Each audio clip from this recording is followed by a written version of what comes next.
ಅಸ್ಲಯದ್ puzzle ಕೋಯಮ Thangal ಅಲ್ ಬುಖಾರಿ ಅವರು ಕೂಡ ಇತ್ತೀಚೆಗೆ ನಮ್ಮನ್ನು ಅಗಲಿದ್ದಾರೆ.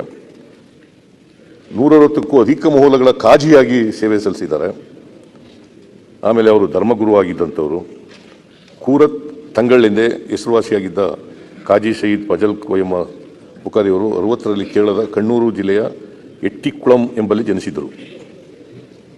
ಅವರು ಬಹಳ ಮುಖ್ಯವಾಗಿ ಅವರೆಲ್ಲ ನಾವು ಗುರುತಿಸೋದು ಅಂತಂದರೆ ಯಾವುದೇ ಜಾತಿ ಮತ ಧರ್ಮ ಭೇದ ಇಲ್ಲದೇ ಅವರು ಎಲ್ಲರನ್ನೂ ಪ್ರೀತಿಸ್ತಕ್ಕಂಥ ಮಾನವೀಯತೆಯಿಂದ ಕೂಡಿದ್ದಂಥ ವ್ಯಕ್ತಿ ಅಂತಕ್ಕಂಥದ್ದನ್ನು ನಾವು ಮರೆಯಲಿಕ್ಕೆ ಸಾಧ್ಯ ಆಗಲ್ಲ.